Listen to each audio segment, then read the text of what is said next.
സംസാരിച്ചു കഴിയുമ്പോൾ എന്തോരം നുണകളാണ് എന്നെ പറ്റി പറയുന്നത് എനിക്ക് അറിയാൻ പറ്റില്ല. ഞാൻ എങ്ങനെയാണ് അഹങ്കരിച്ചു, ക്യാമറ ഷൂട്ട് ചെയ്യാൻ വന്നില്ല, 3 ദിവസം ഞങ്ങൾ കാത്തിരുന്നു എന്നൊക്കെ പറയുന്നത് വിചാരിച്ചു. ആരും ഇങ്ങനെ പറഞ്ഞില്ല. ഏതായാലും വളരെ സന്തോഷം. ചന്ദ്രൻ, ഈ TV ചന്ദ്രൻ്റെ ഞാൻ സിനിമ കാണാൻ സിനിമ ആഗ്രഹിച്ചു തുടങ്ങിയ കാലത്തിന് ശേഷം കാണുന്ന ഏറ്റവും വലിയ വിപ്ലവകാരിയായ സിനിമയായിരുന്നു. ശരീരത്തിലുള്ള സകല രോഗങ്ങളും പ്രദർശിപ്പിച്ചിട്ടാണ് പുള്ളി ആ സിനിമയിൽ അഭിനയിച്ചത്. അന്നത്തെ ആൾക്കാർക്ക് അതിനൊരു വലിയ പുച്ഛമായിട്ടൊക്കെ തോന്നിയിരുന്നു. എന്നൊക്കെയാണെങ്കിൽ വളരെ കൊട്ടിഘോഷിക്കപ്പെടുന്ന സിനിമകളായിരുന്നിരിക്കും. ചന്ദ്രൻ്റെ കൃഷ്ണൻകുട്ടി എന്ന സിനിമ ഈ ശേഷം കബനിയാണ് ആദ്യം. കബനി നന്ദി ചോർന്നപ്പോൾ ഒരു സിനിമയാണ് ആദ്യം. അത് അന്നത്തെ കാലത്ത് വിപ്ലവകാരികളെ പറ്റിയുള്ള സിനിമകൾ തന്നെയാണോ, അത് തന്നെ, ആ സിനിമ തന്നെ ഒരു വിപ്ലവമായിരുന്നു. പക്ഷെ ഞാൻ ആ സിനിമ കാണുന്ന സമയത്തൊക്കെ ഞാനൊരു വിദ്യാർത്ഥിയാണ്. അദ്ദേഹത്തെ വളരെ ആരാധനയോടെ നോക്കുകയും എൻ്റെ സീനിയറായിട്ട് പഠിച്ചിരുന്ന പവിത്രൻ അദ്ദേഹത്തിൻ്റെ വളരെ അടുത്ത സുഹൃത്താണ്. പവിത്രൻ വഴി എന്തെങ്കിലും ഒരു ചാൻസ് കിട്ടുമോ എന്ന് ഞാൻ ശ്രമിക്കാതിരുന്നില്ല. അതൊന്നും ശരിയായില്ല. ഞാൻ ചാൻസ് വേണ്ടി ശ്രമിക്കാത്ത ആൾക്കാർ ആരും എൻ്റെ വീട്ടിലുള്ള ആൾക്കാർ വെച്ചുമൊക്കെ എല്ലാവരും ചോദിച്ചിരുന്നു. അപ്പോൾ എങ്ങനെയെങ്കിലും ഇതിനകത്ത് കയറി പറ്റുക എന്നുള്ളൊരു ആഗ്രഹത്തിലാണ് ഞാൻ അന്നത്തെ കാലത്ത് സിനിമ കാണുന്നത്. എന്നെ എന്താണ് ഇതിൽ കാണാൻ സാധിക്കുക എന്നുള്ള ഒരു ആഗ്രഹമായിരുന്നു.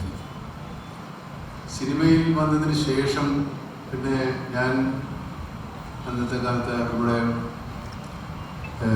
പാരലൽ സിനിമയെന്നും ന്യൂ വേവ് സിനിമയെന്നും ആധുനിക സിനിമയെന്നും അത്യന്താധുനിക സിനിമയെന്നൊക്കെ പേരിട്ട് വിളിക്കുന്ന കുറേയേറെ സിനിമകളുണ്ടായിരുന്നു. ഞാൻ ആ സിനിമയുടെ ഭാഗമാകാൻ ആഗ്രഹിച്ചും വന്ന ഒരാളാണ്. അത് കുട്ടിക്കാലത്ത് മാത്രമേ എനിക്ക് കുതിരപ്പുറത്ത് ഓടിപ്പോയെന്ന വെടിവെക്കുന്ന നായകനെ വില്ലന്മാരെ അടിച്ച് വീഴ്ത്തുന്ന നായകനാകണമെന്ന് ആഗ്രഹമുണ്ടായി. സിനിമയെക്കുറിച്ച് അറിയാനും പഠിക്കാനും സിനിമയിൽ വന്നതിന് ശേഷമൊക്കെ എൻ്റെ ശ്രമങ്ങൾ കൂടുതലും ഇങ്ങനെയുള്ള സിനിമകളിൽ അഭിനയിക്കണമെന്നായി. അങ്ങനെയുള്ള സിനിമകൾ അഭിനയിക്കാൻ കിട്ടിയ ഒരു അവസരം ഞാൻ ഒഴിവാക്കിയിട്ടില്ല. ഒരുപക്ഷെ 100 ദിവസം ഓടുകയോ അല്ലെങ്കിൽ അത്ര വലിയ സിനിമ ഹിറ്റുകളാവുകയോ ചെയ്യുന്ന സിനിമകളായിരുന്നില്ല അന്ന് ഈ പറയുന്ന സിനിമകളൊന്നും. ഒരുപാട് സിനിമ മോഹികളുടെ സിനിമകൾ ഞാൻ അഭിനയിച്ചിട്ടുണ്ട്. പ്രത്യേകിച്ച് വലിയ വരുമാനവും വരവൊന്നും ഉണ്ടായിട്ടില്ല. എന്നാലും എനിക്കതൊക്കെ എൻ്റെ ആഗ്രഹങ്ങളിൽപ്പെട്ടത്. അന്ന് ഭരതൻ, പത്മരാജൻ, മോഹൻ അങ്ങനെയുള്ള ഈ വളരെ കമേഴ്ഷ്യലില്ലാത്ത സിനിമാ പ്രവർത്തകരുടെ സിനിമയിൽ അഭിനയിക്കാൻ കൊതിച്ചു മോഹിച്ചിട്ടുള്ളതാണ്. പിന്നീട് അവരെ കൂടെ അഭിനയിക്കാൻ പറ്റി എന്നുള്ളത് വേറെ. പക്ഷേ എൻ്റെ സിനിമാ മോഹങ്ങൾ അങ്ങനെയാണ്. അപ്പോൾ ഒരു കാലത്തും ചന്ദ്രനെപ്പോലുള്ള ഒരു സംവിധായകൻ്റെ ഒരു ഓഫർ നിരസിക്കാൻ എനിക്ക് സാധിക്കുമായിരുന്നില്ല, സാധിച്ചിട്ടില്ല. ഞാൻ നിരസിച്ചിട്ടില്ല. ഞങ്ങൾ ആദ്യം അഭിനയിക്കുന്ന സിനിമ ഒന്തന്മാടയാണ്, നിങ്ങൾക്കറിയാം. അത്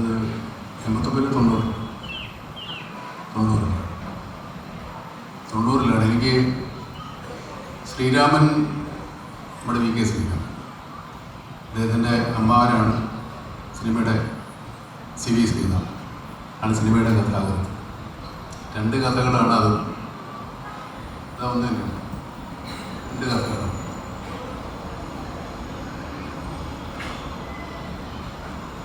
ഭാസ്കര പട്ടേലും ഞാനും എന്ന് പറയുന്ന പോലെ തന്നെ പൊന്തന്മാടയും ശീമത്തമ്പുരാൻ, അങ്ങനെ 2 പേരുടെ കഥയാണ്. ആ സിനിമയും അങ്ങനെ 2 പേരുടെ കഥയാണ്.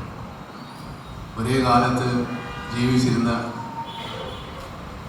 ഒരു കീഴാളൻ്റെയും മേലാളൻ്റെയും കഥയാണ്. പക്ഷേ അത്ഭുതകരമായ ഒരു സൗഹൃദം അവരിൽ ഉണ്ടാവുകയും പരസ്പരം ഒരേ വികാരം, ഒരേ അനുഭവം, ഒരേ കാഴ്ചപ്പാട് ജീവിതത്തിലുണ്ടാവുന്ന ഒരു കീഴാളനും ഒരു മേലാളനും.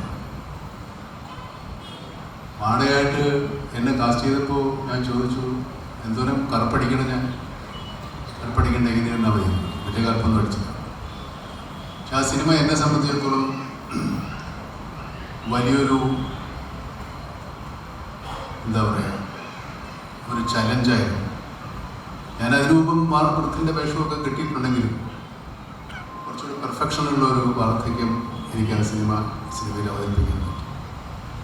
വളരെ ഊർജ്ജസ്വലനായ ഒരു ചെറുപ്പക്കാരനായിട്ടും തീരെ വയ്യാത്ത ഒരു വയോവൃദ്ധനായിട്ടും എനിക്ക് സാധിച്ചു.